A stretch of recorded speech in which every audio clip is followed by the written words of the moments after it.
বাউল TV Tangail, হৃদয় ধনবাড়ি, চেতনায় Bangladesh. Like দিন, share করুন, সাবস্ক্রাইব করুন এবং কমেন্ট করে জানিয়ে দিন আপনাদের মতামত।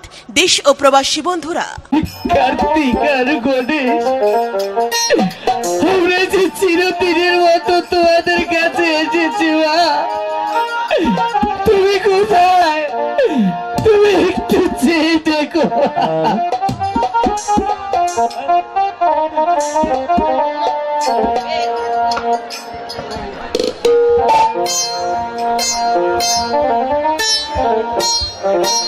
হাই গো, কোথায় রইলে প্রাণে না গো, মা গো দেখলা না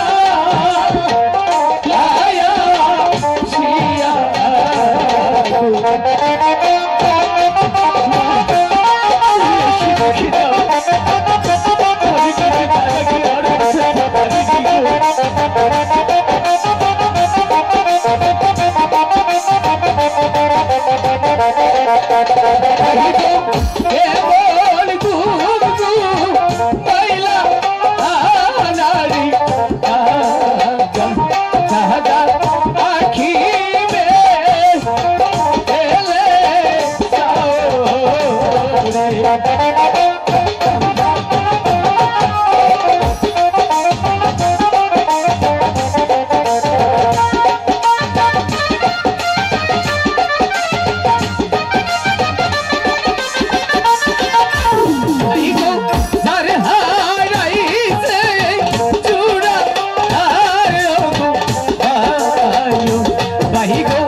এখন পর্যন্ত বাড়িতে এলো না।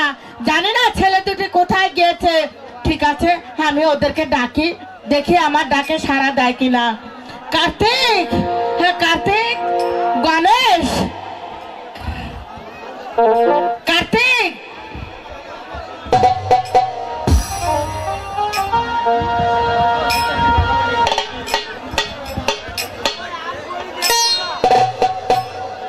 কই আমার সন্তান তো সাড়া দিচ্ছে না, তাহলে ওরা গেল কোথায়?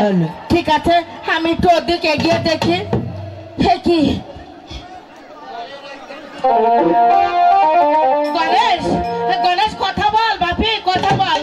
কি আমার সন্তানের দেখতে শরীর ঠান্ডা, তাহলে কি সাপে? না না,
ওকে রাখলে মা।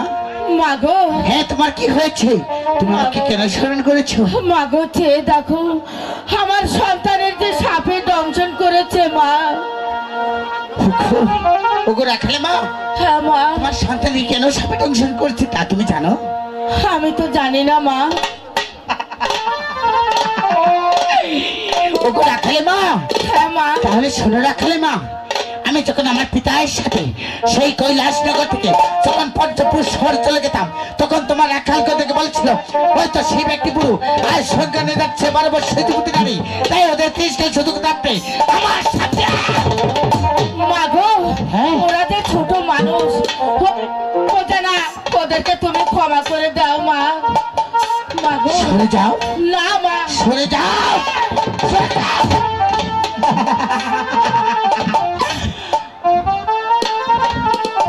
মাগো হ্যাঁ, এই সন্তান ছাড়া আমার পৃথিবীতে আর কেউ নেই মা। তাই আমি কি করবো? মাগো তুমি ছাড়া আমার সন্তানকে কে ভালো করে দেবে মা? ওকে রাখলে মা, আমি তোমার সন্তানকে ভালো করতে পারি কিন্তু কি শর্ত মা? একটা শর্ত আছে যে। বলো মা তোমার কি শর্ত? শোনো রাখলে মা, তোমার সন্তানকে তুমি অনেক ভালোবাসো। হ্যাঁ মা, আমার জীবনের চেয়েও বেশি আমার সন্তানকে ভালোবাসি। যদি তোমার সন্তানকে তোমার জীবনের চেয়ে বেশি ভালোবেসে থাকো, 10 মাস 10 দিন গর্ভে ধারণ করে থাকো, তোমার বুকে দুধ দিয়ে যদি তাদের মানুষ করে থাকো, তাহলে তুমি একটি কাজ করতে পারবে। বলো মা কি কাজ করতে হবে? এই তো রাখালে মা, বুঝে পড়ছো? শুনে রাখালে মা, তুমি আমার জন্য কি পুষ্পের আয়োজন করবে কেন? তা তুমি জান না তোমার সন্তানের জন্য। তাহলে তোমার সন্তানকে আমি ভালো করে দেবো। আর যদি তুমি আমার জন্য একটি পুষ্পের আয়োজন না করো, তাহলে মনে রাখবে রাখালে মা, তোমার রাখাল জন্য কমে গেছে, তারা তোদের থেকে দেখা পাবে না। মাগো তোমাকে কোনোদিন বাবা বলেও ডাকবে না। মাগো হ্যাঁ, আমি যে গরিব মানুষ, এত বড় পুজোর আয়োজন আমি কি দিয়ে করবো মা? ওকে রাখালে মা, মাগো তুমি আমার জন্য পুষ্পের আয়োজন করতে পারবে না? পারবো মা। ঠিক আছে, তাহলে শোনো রাখালে মা, তুমি তোমার ছেলের জন্য ওই নগরবাসীর কাছে যাবে। এমন কোন নগরবাসী নেই যে সন্তানের মৃত্যুর কথা শুনে এমন কোন লোক নেই যে তোমাকে পুষ্প না দিবে এবং কি তোমাকে পুষ্পের জন্য টাকা না দিবে। তাই তুমি তোমার ছেলের জন্য ওই নগরবাসীর কাছে হাত বাড়াবে। সবাই নগরবাসী তোমাকে সাহায্য করবে। আমি তাই করবো মা। হ্যাঁ। সন্তানের জন্য এই নগরে বন্দরে ভিক্ষা করে তোমার পুজোর আয়োজন আমি করবো মা। পুজোর আয়োজন করবো। তুমি নগরবাসীর কাছে চলে যাও, ওই নগরবাসী তোমাকে টাকা দিবে। শোনো শোনো রাখালে মা, মাগো শোনো, যে সন্তান হারাইছে সেই জানে সন্তানের জ্বালা, যার সন্তান হারায় নাই সে বুঝবে না কখনো সন্তানের জ্বালা। তাই তোমার নগরবাসীর কাছে যাও, তুমি সবার কাছে বলো কত নগরবাসী তোমার কাছে আমি আসলে আমার সন্তানের জন্য আমার সন্তানকে ভালো করতে হবে, তাই তোমাদের কাছে। ঠিক আছে মা, আমি তাই করবো। হাই গো ভিখারে গো, মাগো বাহি গো ভিখারে। সবাই সবাই সবাই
রাখাল, আমি তোমাকে মনে করে দিয়েছি, তুমি এবার চলে যাও। আমার তো মনে হয়ে গেছিল দেবী। হ্যাঁ,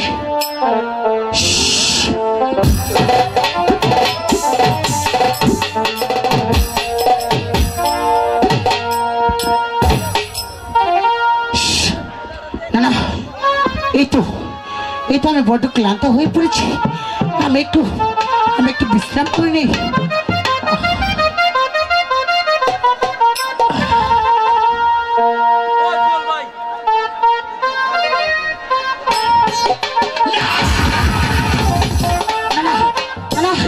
আমি একই স্বপ্নে দেখলাম যাদের হাতে পুষ্প না পেলে আমি দেবীত্ব লাভ গ্রহণ করতে পারবো না, তাই আমি যে আমার স্বপ্ন মৃত্যু হতে পারে না। আমার পিতাজি যে বলে গিয়েছিল না, তুমি যাবে সেই চাম্পাপুর চার সুন্দরের কাছে, যে মনে করে হোক তার কাছে একটি পুষ্প এনে তুমি দেবীত্ব লাভ গ্রহণ করবে, তাই আমি আর বিলম্ব করবো না।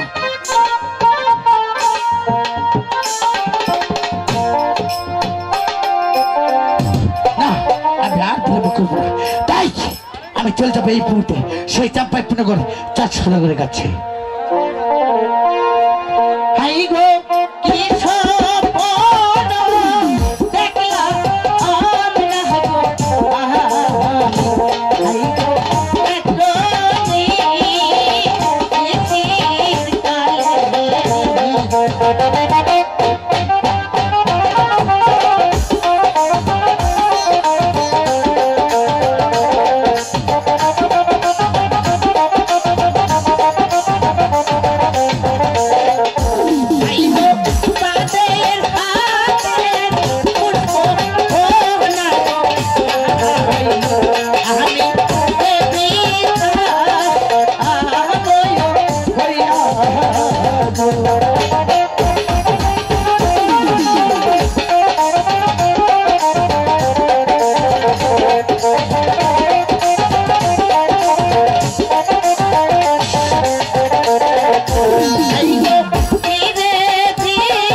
এই তো আমি চাম্পাইপুরনগরে এসেছি, দেখি বাড়ি আছে কিনা চাঁদ, বাড়ি আছে চাঁদ।